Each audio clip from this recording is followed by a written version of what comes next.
Do you know what it does to you? Hydrogen cyanide? Look upon your work, Mala. This is a scene from a billion-dollar Bond film, Skyfall, and it is terrifying. When it comes to iconic villains, James Bond movies have given us a variety of unforgettable characters. But one of them stands out as not only the most memorable, but also the most terrifying. Raoul Silva, the main antagonist in Skyfall. Portrayed with chilling intensity by Javier Bardem, Silva is a villain like no other. But what makes him so terrifying? What elevates Silva from a typical Bond villain to one of the most fearsome characters in film history? Well, most films portray first appearance of a villain with a bang, some explosions and an epic action sequence. But not Skyfall. Silva's first meeting with Bond is unlike any other. Most Bond villains like to make grand entrances, but Silva's introduction is more psychological, more personal. He slowly walks towards Bond while delivering a monologue about rats eating each other to survive, illustrating his twisted worldview. The way he casually strolls, the calmness in his voice, the unsettling confidence, it all makes you uncomfortable. It's not the physicality of Silva that makes him terrifying, it's his psychological presence. Silva doesn't rely on brute force to intimidate, he plays mind games. He's a master manipulator, using fear, insecurity, and emotional trauma as his weapons. His entire plan is not about domination, but about psychological warfare. He knows how to push people's buttons, especially Bond's, and his calculated calmness makes him all the more unnerving.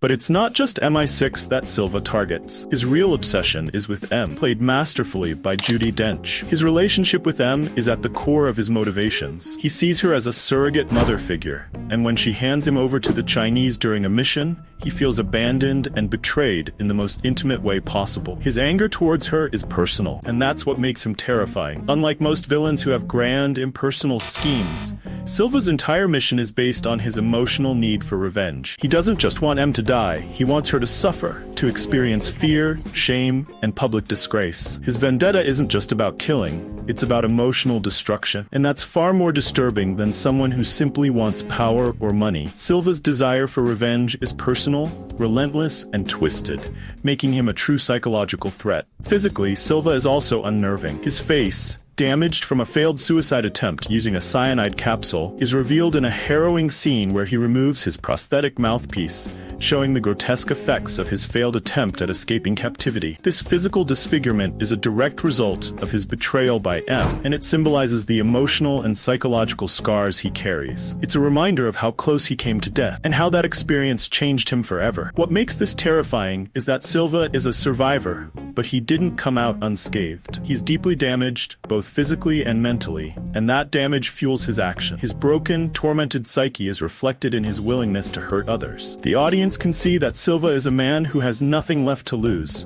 and that makes him unpredictable and frightening. Remember the scene where M receives a message, a distorted, almost childish cartoon portraying her as the Queen, laughing in front of the Union Jack. The screen then transitions to the chilling words, "Think on your sin." It establishes Silva as more than just a cyber terrorist. He's someone who wants to torment M psychologically. The imagery of M as the Queen shows how Silva views her, as a cold, detached figure of authority, one who's made decisions without regard for the lives she's affected. The Union Jack, with M front and center, is a stark reminder of her duty to her country. But the warped animation reveals how Silva sees her actions as heartless and imperialistic. Silva's message, "Think on your sins," is personal.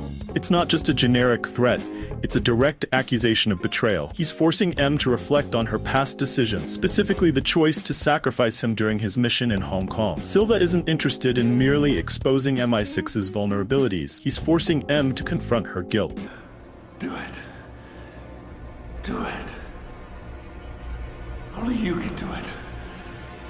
At the climax of the film, Silva is more than just a villain to be defeated. He's a tragic figure, and that makes him more complex and terrifying. He wants M dead, but when he finally has her at his mercy, he doesn't just kill her quickly. He hands her a gun, placing his head next to hers, encouraging her to pull the trigger on both of them. It's an act of pure madness, showing how broken he is. He doesn't want to live in a world where he can't have his revenge, but he also doesn't want to die alone. This moment captures the depth of Silva's psychological turmoil. He's not just a villain looking for power or control, he's a man consumed by his own twisted sense of justice.